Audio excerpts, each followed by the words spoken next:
everybody, it's Kelsee Briana J, and in today's video I'm going to be reviewing and demoing all 10 shades of the Fenty Beauty Slip Shine Sheer Shiny lipsticks. And that is a tongue twister. Fenty, but you're not gonna get me, girl.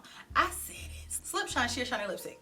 I think the packaging is pretty cute. I love the opalescent feel to it. It's pretty lightweight, so it's something that you can just easily put in your pocket on a summer day. They're very sheer. And on Sephora's website, it says that these are an ultra comfortable sheer lipstick with the perfect amount of nourishing color and shine that is available in a range of easy to wear shades for all. It says that these have a clinically proven moisture lock formula with pomegranate butter, which conditions your lips for an instant poutier, fuller looking lips, no mirror required. So let's go ahead and jump into the demonstration.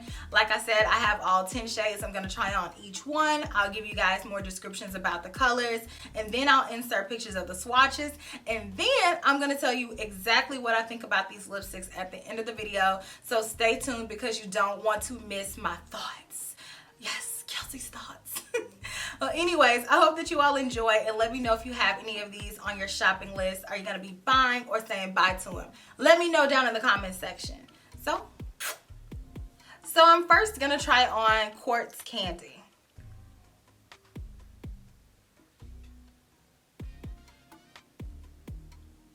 So this one is described as a clear with pink iridescence, and I agree. But it's not just a see-through clear, it has just a bit of a tint to it, so it's almost a little bit murky, but you can see the pink shimmer particles peeking through, and you can also feel them very slightly. So it's not something that's very apparent, but if I rub my lips together, I do feel the presence of a little bit of that glitter. I think this color is okay. It's a step up from chapstick, where you just would have your traditional balmy type look. This one definitely has just a little bit of sparkle to it, but it's not super shiny like a gloss either. It's literally like a lip balm with a little bit of glitter to it. So here is Quartz Candy. It left behind the most subtle effect of shimmer. You really can't see it unless you are all up close and personal, but I see it though. Next we have Sugar Kiss. This one is described as a bubblegum pink. Ooh. You wanna chew all on my bubble gum. This is very pink. And I mean like the type pink that I used to love to wear back in 2009, 2010, circa Nicki Minaj, Pink Friday era. And I really don't wear this color like that too much, but it does take me back there. And it's kind of like a nostalgic thing for me. But I think this color is pretty. It's very girly, dainty. I think that it is a very bright and fun and clean pink. I like that it has just a little bit of iridescence to it, because if you have ever worn a pink that is around this color, you'll know that sometimes you'll see like lines in the lips, and that's because the color can separate sometimes with this type shade. But if it has just a little bit of iridescence to it, those shimmer particles fill in those holes to where it's not apparent. So even though this isn't the most opaque color, you really can't see gaps or lines in the lips, and I feel like it looks pretty even in its application. So I'm not mad at it. Next I have Tang Fang, which is described as a red orange.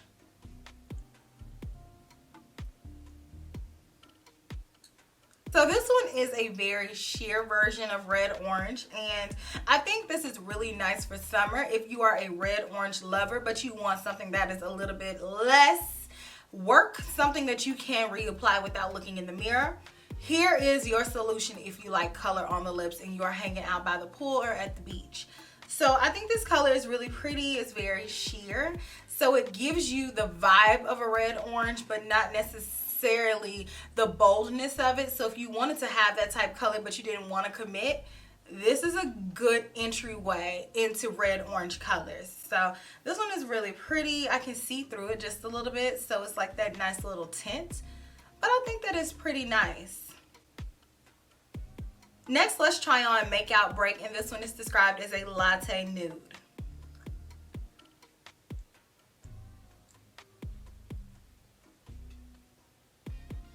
This one is really pretty. It is a color that I would typically reach for on a regular basis.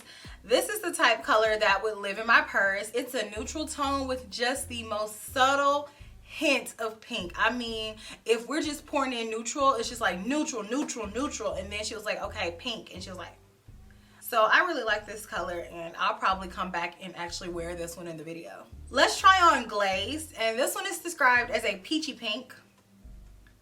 I'm starting to taste these a little bit. Okay, this one is pretty as well. It gives me similar vibes to the last one, but this one is a little bit more peachy and not as neutral. And it has that same subtle hint of pink to it, but this one definitely has a more peachier base. So I like this color. Peach colors always look good on my complexion. I have a golden undertone, and these colors are just easy to use and easy to throw on. Again, this is a color that I would let live in my purse. So now let's try on Retro Rose, and this one is described as a dusty pink.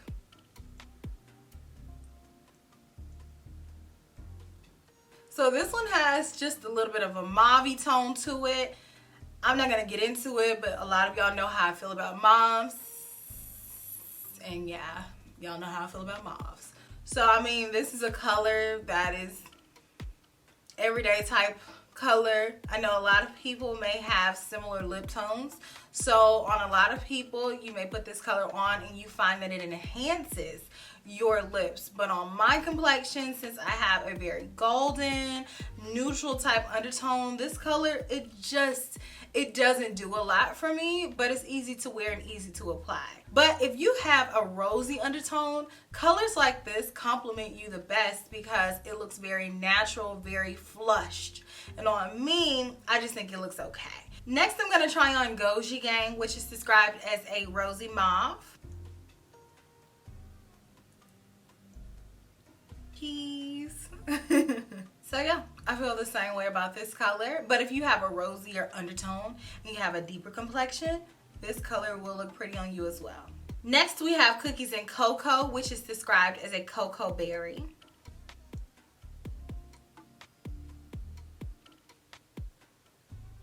It has just a little bit of that cocoa-ness to it, so it makes it just a little bit more deep, a little bit more vampy.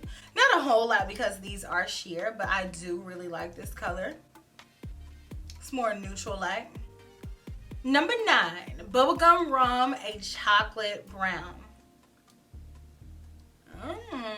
This looks like fudge. Oh, hello there, chocolate. Chocolate. I really like this color on myself. I feel like it is very striking, and I think it stands out against my skin tone. So there's a contrast there. And I know a lot of people with deeper complexions automatically think, hey, I'm brown, let me put on a brown lip, when I personally think you should be putting on a brown lip liner and putting on a lighter lip. That way there's more of a contrast there. I like this color more so for my complexion than I would for someone who is NC55 and MAC. So this color is cute. It's very pretty. It has a nice little goldeny, chocolatey, candy, Kit Kat bar kind of vibe to it. So I like it. And lastly, I have Vamps Brunch, a purple with blue iridescence.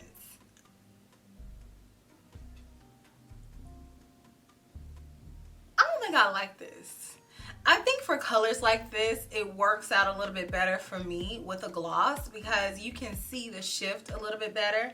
And I prefer either something with a little bit less of an opaque background or more opaque. What's going on with the purple here is kind of caught in the middle, so it doesn't truly let the blue shine, but then it's not sheer enough for it to be a wash. So I don't particularly care for this color in this finish. And I definitely think I would need a lip liner underneath it to make it a little bit more even in its opaqueness across the lip. But I mean, that kind of takes away from the carefreeness of these products. So I'm really not a fan of this. So I hope that you all enjoyed the try on portion of the video. You got to see all 10 of the Slip Shine lipsticks, and you got to see the differences of the colors and swatches. So for me personally, I enjoy the formulation of 8 of the 10. The two that I don't particularly care for are the ones with the more prominent glitters. So the first one, Quartz Candy, and the last one, Vamps Brunch. Because that glitter is there, you can feel it, but also these aren't as opaque as the other 8. I feel like the other 8 has more of a cream base and it's a little bit more forgiving on the lips, so you don't have to worry about feeling like it's holes in your lips whenever you purse them together. And throughout the day, I simply feel like the other 8 shades will wear better. So pick a color from there and I think that you'll be fine. All of these colors more or less look similar to one another, so I don't feel like it's necessary to have all 10, or I honestly don't even feel like it's necessary to have 5 of these. I think you will be okay picking 1 or maybe 2 because I think these are easy to throw on, easy to put in your purse. The color that I have on right now is my favorite, number 4, and I know that I wear tones like this very often and I can see myself reaching for this. Because some of the other colors look so similar, I don't see myself rotating it out or noticing a discernible difference enough for me to justify having all 10 of these lip products. I think that the 8 that I like in the middle, aside from the first and the last one, I feel like they are really nicely formulated. They feel very creamy on the lips. They feel moisturizing. They have a little bit of an iridescence to it, but it doesn't necessarily have glitter in it, so you don't feel that on the lips, so it's very comfortable. A lot of these have a scent. It kind of smells like bubble gum, very faint, but it is something that you can smell. And after I had tried on about 4 or 5 of them, I started to somewhat taste it, so it is something that is noticeable, and I do want to notate that for anybody who is very sensitive to smell and scents and things like that.